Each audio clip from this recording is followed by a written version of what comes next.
Conceptos generales de microbiología.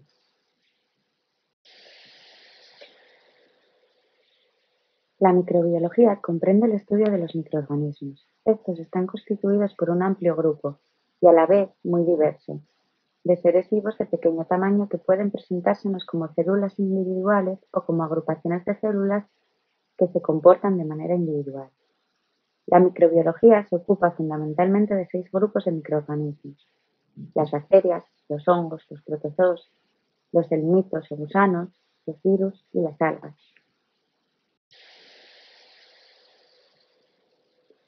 Las bacterias y las algas azules son procariotas, mientras que el resto de las algas, los hongos y los protozoos y los helmintos son eucariotas. Los virus, al no ser elementos celulares, no se incluyen en ninguno de estos grupos. Un organismo eucariota posee un núcleo verdadero, aislado del resto del citoplasma por una membrana nuclear que encierra en su interior los cromosomas. Un organismo procariota es un organismo sin núcleo verdadero, carece de membrana nuclear, de cromosomas y su material genético lo constituye una única molécula de ADN.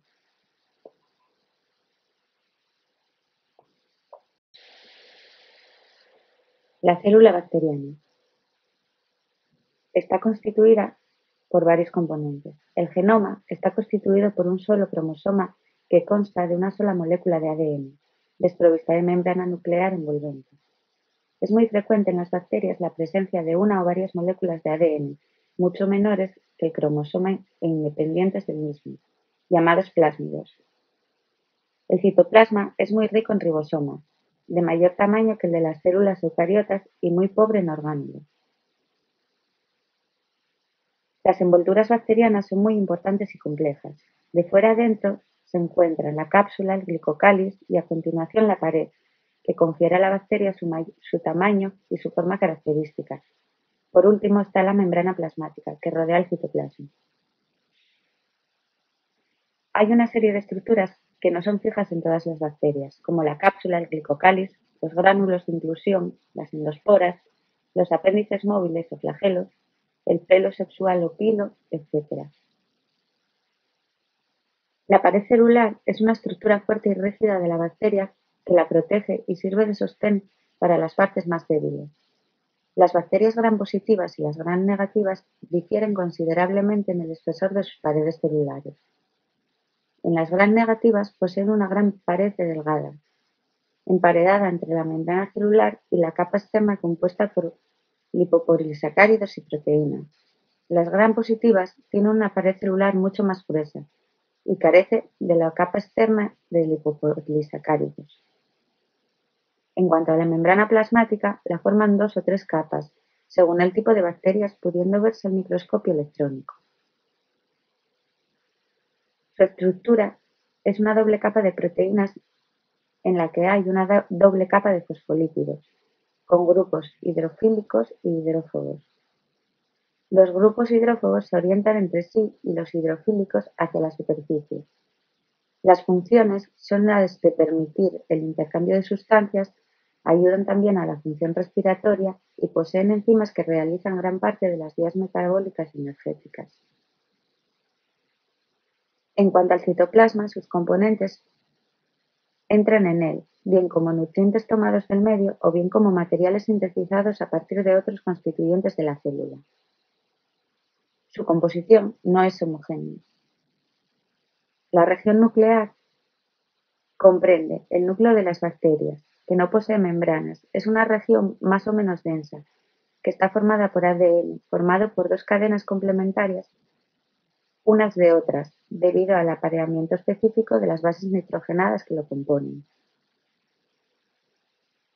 Los ribosomas 70S aparecen como partículas oscuras al microscopio electrónico.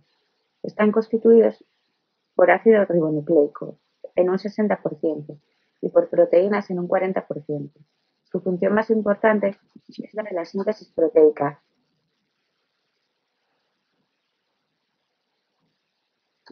Estructuras variables de la célula bacteriana. En ciertas bacterias encontramos unas estructuras no presentes siempre, sino en función del medio que les rodea y en función del estado fisiológico de la propia bacteria. Algunas de ellas son las inclusiones citoplasmáticas y las sustancias de reserva o los flagelos. Estos últimos son apéndices largos y delgados, libres por un extremo y unidos a las bacterias por el otro. Según se presente la disposición de los flagelos en las bacterias, reciben diferentes denominaciones. Si se trata de un penacho final, se denominan lofotricos. Si se encuentran alrededor de la bacteria, peritricos. Y si se encuentran un flagelo final, monotricos.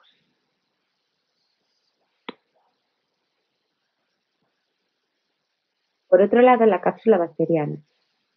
Por fuera de la pared celular, en un gran número de bacterias hay una capa formada por polisacáridos y proteínas. Eso es la cápsula. Además, también encontramos endosporas. Son cuerpos formados en el interior de la célula bacteriana. Constituyen las formas de resistencia de algunos microorganismos ante condiciones adversas. Reproducción y crecimiento. La reproducción. La división celular requiere la duplicación de todos los constituyentes celulares y su reparto ordenado entre las dos células hijas. La primera etapa de la división celular es, pues, la duplicación de la dotación de ADN de la región nuclear, que se produce por la separación de las dos cadenas y la replicación a lo largo de cada una de ellas de la nueva cadena complementaria. Después de la replicación, cada una de las dobles cadenas se dirige hacia una de las dos mitades celulares. Solo después de que se ha completado esta etapa puede formarse un nuevo septum o tabique transversal. Por tanto, las tres fases de este proceso son la duplicación del ADN, el reparto de ADN y la formación del septum.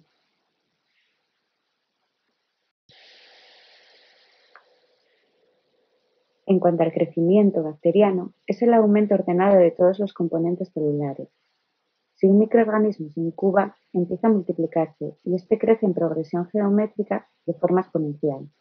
Si inoculamos un número pequeño de microorganismos en un medio de cultivo en condiciones óptimas de desarrollo y contamos las bacterias en muestras obtenidas periódicamente, observaremos la evolución de la población bacteriana, cuya representación gráfica obedece a la curva de este tipo.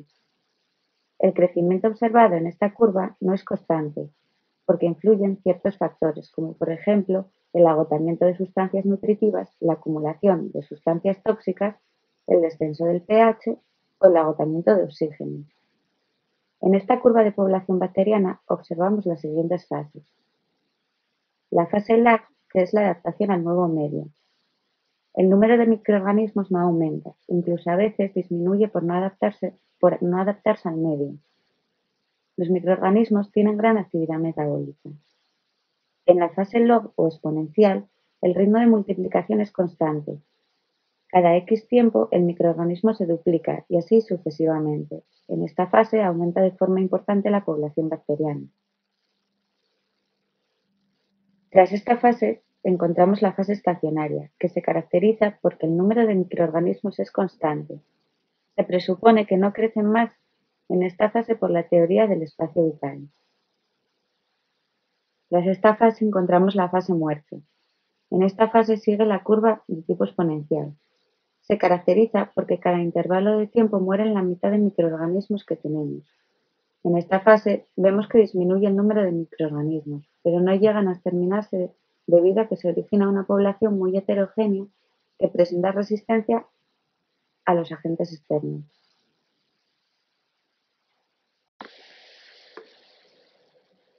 Nutrición y metabolismo bacteriano.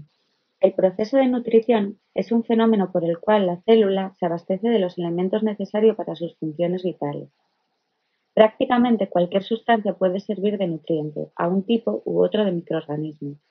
Las diferencias en las capacidades de empleo de los nutrientes es la base de la identificación de microorganismos mediante pruebas bioquímicas.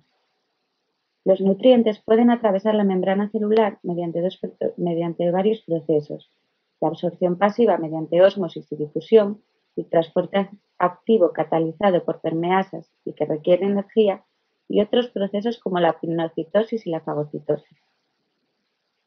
Una de las características de los seres vivos es la capacidad de transformar y utilizar energía. La energía puede presentarse de diversas formas: mecánica, química, luminosa.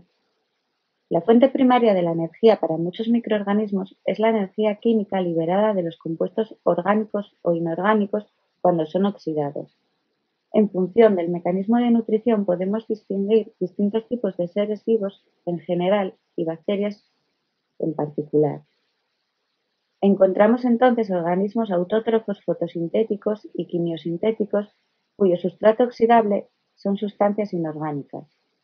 También encontramos heterótrofos fotosintéticos y quimiosintéticos cuyas sustancias oxidables son orgánicas.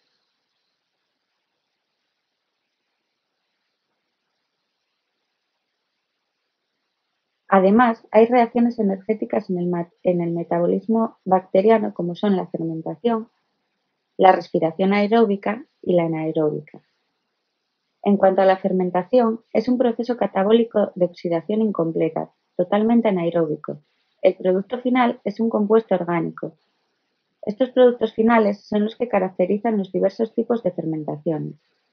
Se utiliza la misma sustancia como dador y aceptor de electrones, lo que implica que algunas moléculas derivadas del compuesto inicial son oxidadas y otras reducidas.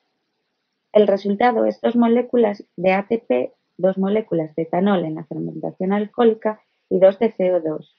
Otras bacterias producen como producto de desecho en lugar de etanol ácido acético, fermentación acética, o ácido láctico, fermentación láctica. La respiración aeróbica es cuando una glucosa es oxidada en presencia de oxígeno, que se reduce para formar agua. Se producen 38 moléculas de ATP.